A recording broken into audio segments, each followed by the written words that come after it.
Okay, I've cleared a bit of space on my bench and I've cut the wing parts off, some of the wing parts off the sprue. What I'm going to do now is going to put all this together, but what I'm going to try to do, because I want this wheels up, is I'm going to attach these gear doors or gear covers onto the bottom of the wing before we put it all together. Now obviously this kit's designed to have the wheels down in wheel down pose. Some models like the FX on the channel and the new Tamiya models, you can have it either or, so you can either build it with the wheels up or wheels down. And in the case of the Tamiya model, the new Tamiya Spitfire and Mustang, I know for certain that you can, even after you've built it, you can display it either with the wheels up or the wheels down, and you can take the covers off and all sorts, and the engineering on those is fantastic. Now, so this is obviously not designed to have the wheels up, so we're going to have to do a little bit of work to get these in. It's not a perfect fit, but it shouldn't be too much trouble, so I'm just going to get these in and then see how it goes.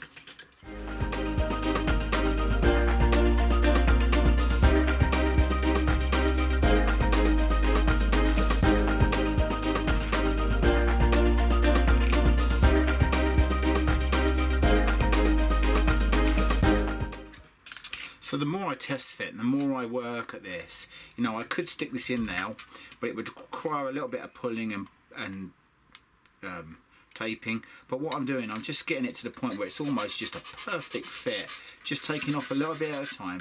The patience is the key with model making.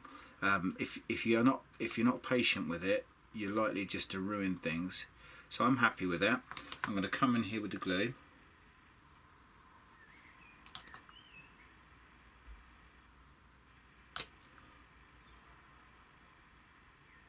The great stuff, as I say, about this glue is you can just lay it on top, not worry about it, and as long as you don't touch it, the excess will just evaporate and not do any damage really to your model. I'm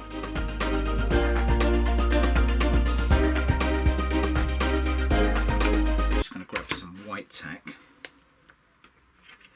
and I'm just going to give it something just to hold on to while I push against it. Get it into position.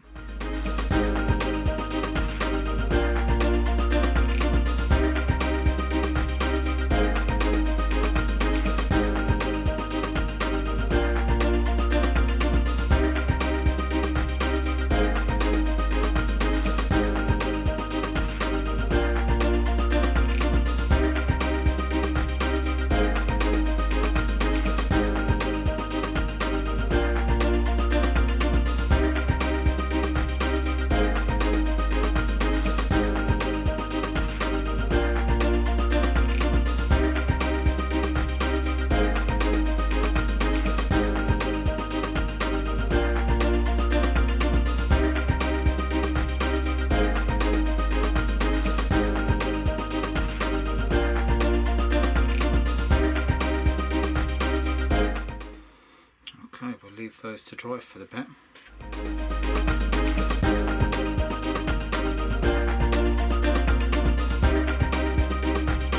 The difficult part here is getting like this one, getting these wheels in the right place. So I will need to come in and somehow find a way of getting that to work.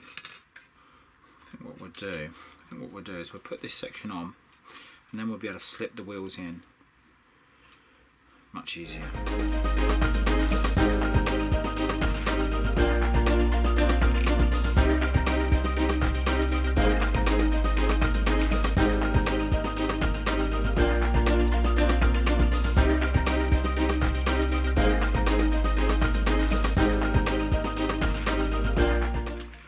Okay, so we've got the two wing halves together.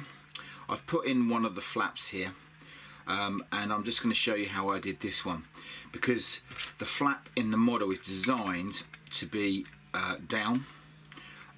There's no option for having it up. It's not the greatest fit and it did require a little bit of work, so all I did,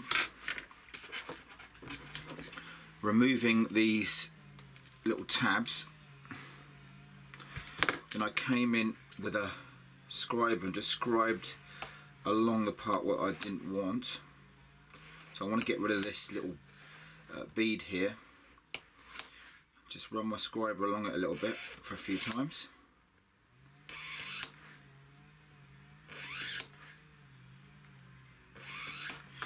And then I came in with my knife and just cut that off.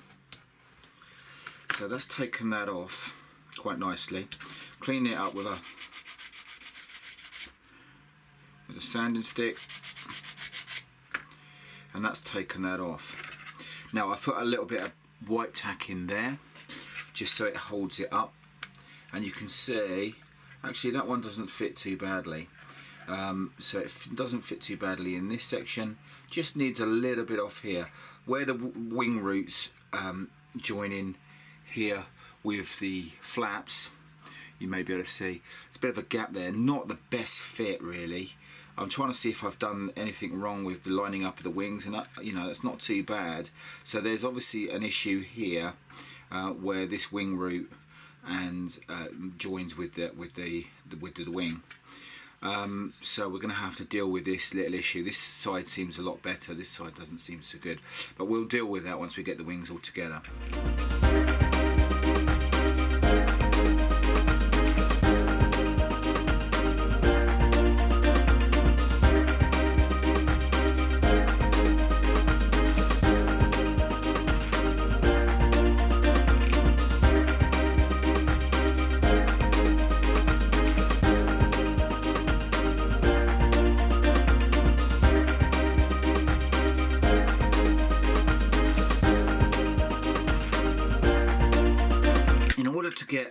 Obviously this kit is also designed to be wheels down, hence why the flaps are down. So in order to get our wheels in, I've taken a whole chunk off. I've got rid of most of the undercarriage arm because you won't be able to see that, and I've had to take a load of the tyre off so I can get this in some sort of position where it looks correct. Okay, so I've taken a whole load of this off so that it will fit under the wing, because the whole wheel wouldn't fit in. Okay, and then we'll line that up so that it looks correct. So before we glue this into place, I'm gonna paint these wheels, paint the inside of the wheel wells, and then we can get on with the next part. Okay, so first of all I'm going to come in with the grey Steiner's primer.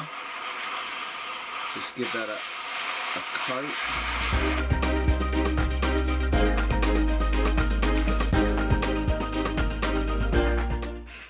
Okay, so the inside of these wheel wells would have been RLM2.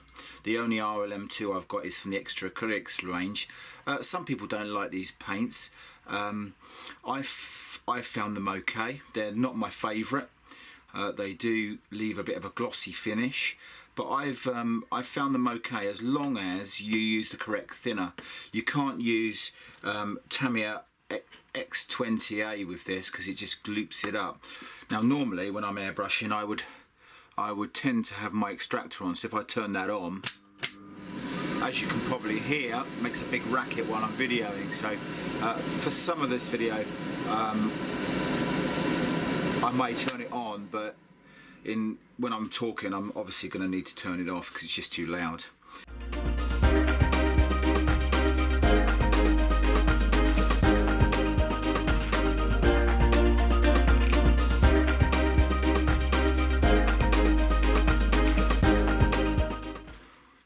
So that's the RLM2 done.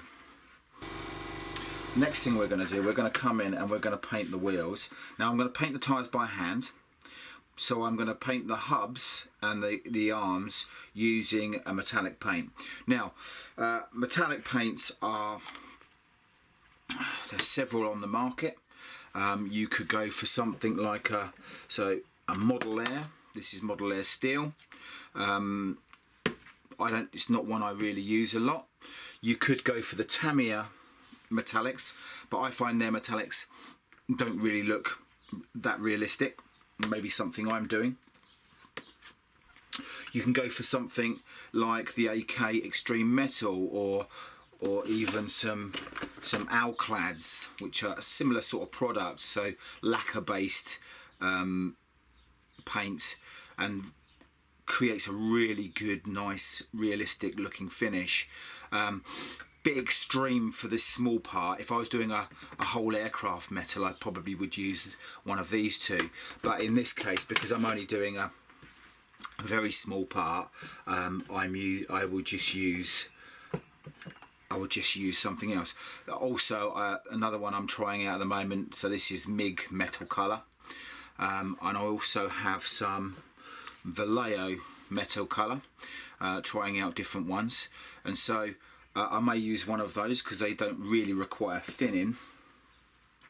The other ones I find quite good are the Citadel range of paints. They're metallic paints. I find if you thin them, and you can thin them with X20A, if you thin them, they actually come out quite nice.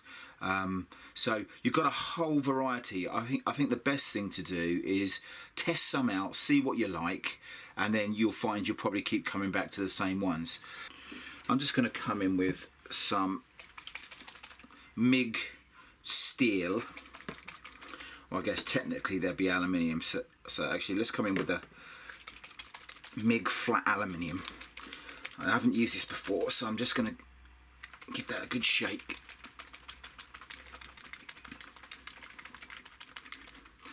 Now, MIG paints, two different types. You have the yellow cap and the orange cap. The only difference is that this one should have a little ball bearing in, a little agitator to get the paint moving, and so I keep shaking that until I can hear it moving. There it goes.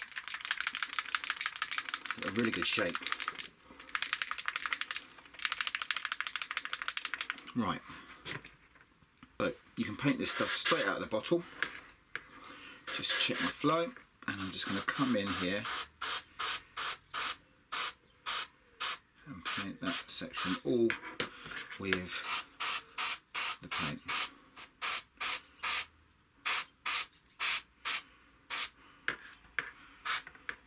Okay, so now for tyres, I don't go straight in with black, so I have a number of options that I use. My favourite at the moment has been the MIG tyre paint, so that's MIG's 33, I think, I can just about see. Tammy have also brought out a black rubber XF85, which I would spray if I'm doing larger areas, okay, but not very good for brushing on. So this is really my paint of choice, but really anything that's just off black would be fine. You don't have to get a specific colour for it. I just got this because I just wanted to try it out, but you know, I do find these paints okay. They're a little bit thin for brush painting, so you do need to put a few coats on, but that's not a major problem.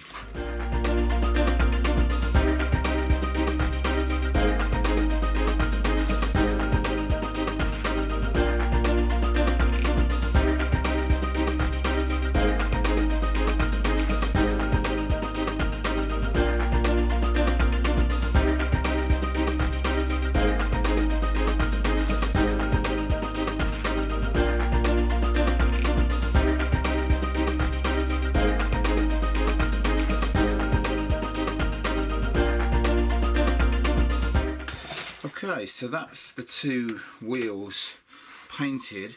Now, just to bring out the definition, we're going to use an enamel wash. So if we go for, I'm going to go for Sand and Desert. It's not that dark. I don't want it too dark. Sand and Desert Camouflage Panel Liner from AK. Give that a really good shake. And all I'm going to do is I'm just going to, now normally when I use this stuff, I would give it a flat, a gloss coat or a satin coat, depending on the effect I want, just to protect the paint underneath, because you can sort of ruin the paint a little bit when you're rubbing it away. But because we're doing just a really basic job here, I'm just going to paint it straight on. Because what would happen when you come to clear it off, sometimes it can just bite into the paint a little bit. Now that needs just thinning down. I'm going to thin this down a little bit, so I'm just going to come in here. I'm going to use some odorless turpentine, about 50-50, just to make it a bit more watery. Then that should flow much better. That's it. Then we'll come in and we'll clean up what we don't want on here. Okay, once it's completely dry. So that's the first wheel.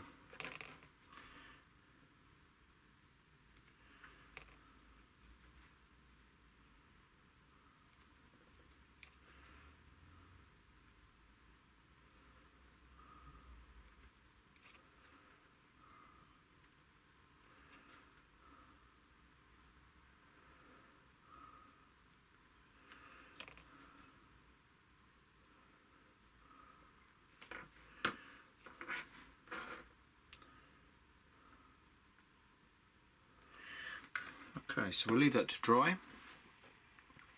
and then we'll come back and clean it all up.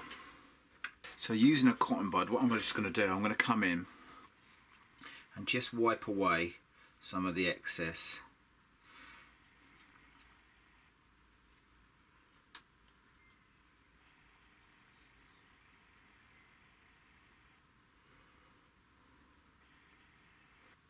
Now what's happened is I haven't let that silver dry long enough, and that's eaten into the paint a little bit. Normally when the acrylic's completely dry, the enamel product won't damage it at all, but I think I've just been a bit hasty and come in a bit too vigorously, too early into the silver. So just a lesson for next time, it just needs a little bit longer to dry before you come in, and or even put a flat a gloss coat over it just to protect it. Now I'm quite happy with this one. That one's not too bad. I'm going to have to come in and redo that tyre because I've smudged silver all over it, but I'm not particularly happy with that one, so I'm just going to come in and just add a bit more of the wash, but just be a bit more precise this time.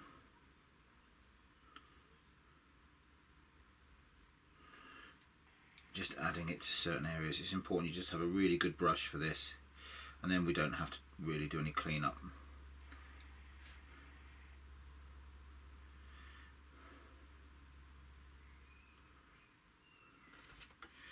Okay, so I'm happy with that now.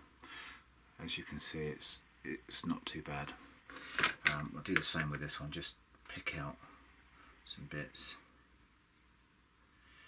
We want them to look grubby.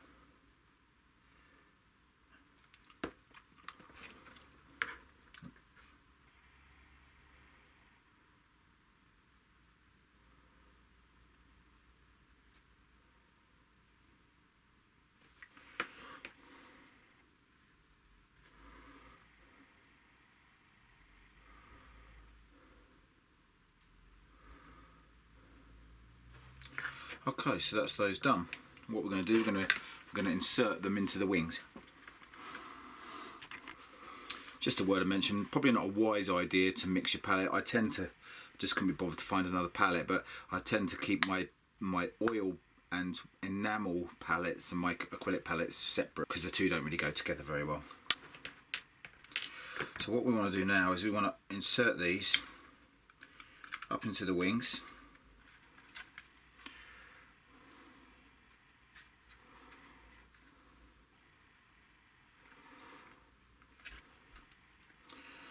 Making sure they're all lined up nicely. So there they are installed. Just do a bit of touch up in there.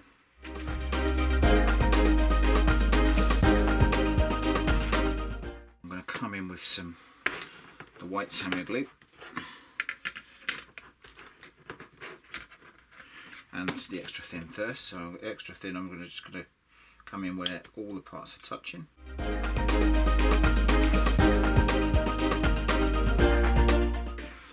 Okay, so that's the wheels installed.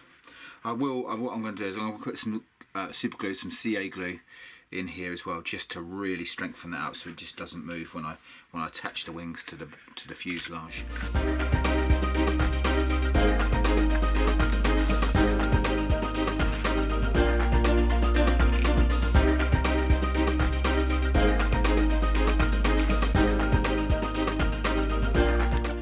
So that's the wheels installed into the underside of the wing, and then when we bring our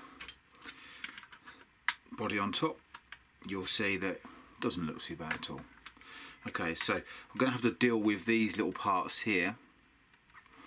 On the other F190 that I'm doing, these door come right up, so that we might just try to add some extra bits into here using some plastic card or some filler, but we'll deal with that when we come to it. So that's the wings done. There's the main part of the fuselage done.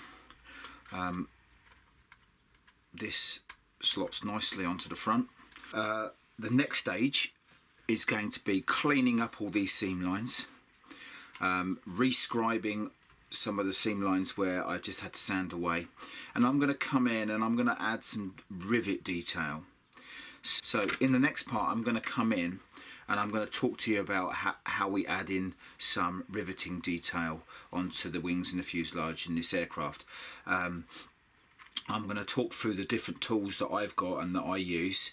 I've never riveted an entire aircraft before, but this is going to be my first, and so I'll run through it. So until next time, happy modelling everybody.